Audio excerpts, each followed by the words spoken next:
শীতকালীন টমেটো চাষে ২ মাসে লাখপতি, কথাটা শুনে কি অবাক হলেন? ঠিক তাই।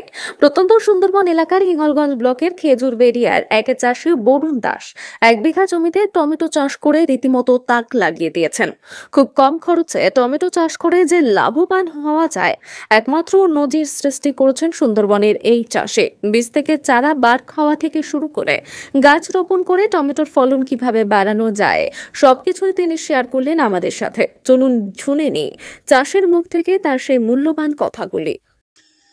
টমেটো চাষটা তো যথেষ্ট লাভজনক, তবে চাষটাকে জানতে হবে, বুঝতে হবে।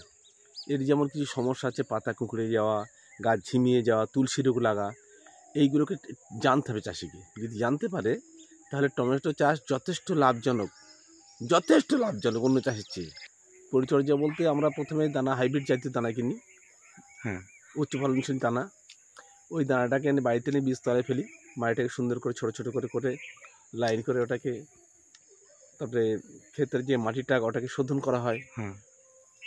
পদ্ধতি আছে অনেক, সেভাবে থেকে শোধন টোধন করে ভালো করে ওকে বীজ দেওয়া হয়, এবং বীজ দেওয়ার পরে ওতে মাঝে মাঝে জল দেওয়া হয়, একটু একটু করে ছিটিয়ে ছিটিয়ে জল দেওয়া হয়। তারপরে চারা অঙ্কুর হলে, সেই চারা বড় হলে তাকে হুস হুস দিয়ে লাইন করে সুস্থ রাখা হয়, যাতে পরে রোগ না আক্রমণ করতে পারে, বুঝলেন? এইভাবে করি আমরা, করে আস্তে আস্তে চারা যখন এরকম সাইজ বড় হয়, সেই চারাকে নিয়ে আমরা খেতে রোপণ করি। মেনলি কিন্তু রাসায়নিকের উপরে অতটা গুরুত্ব দিই না। এই জন্য দিই না, রাসায়নিক সারে আমাদের শরীরে নানান রকম ক্ষতি সাধন করে, কিন্তু জৈব সারে যত পরে খাই, যাই করি না কেন, তাতে আমাদের নিজের শরীরটাও ভালো থাকে, সমাজটাও সুস্থ থাকে, এবং সেইটা রাখার আমরা চেষ্টা করি। জৈব সারের তো মাপ হয় না, যতটা দেওয়া যায় আপনি যতটা সম্ভব দিতে পারেন সেইভাবে দিলে সুবিধা। দারুণ মার্কেট, দারুণ দারুণ জবাব নেই। আপনি যদি ১ বিঘে টমেটো চাষ করেন, আপনি যদি ভালো মার্কেট পান, ১.৫ লাখ টাকা ২ লাখ টাকা হয়ে যেতে পারে। আমরা তো ভালো মার্কেট পাই না, তবুও ধারে যে বাজার আছে, এইদিকে বাইলানি বাজার আছে, একটা রূপমারি আছে, হাসনাবাদ আছে, তারপরে এদিকে আপনার ভান্ডারখালি আছে।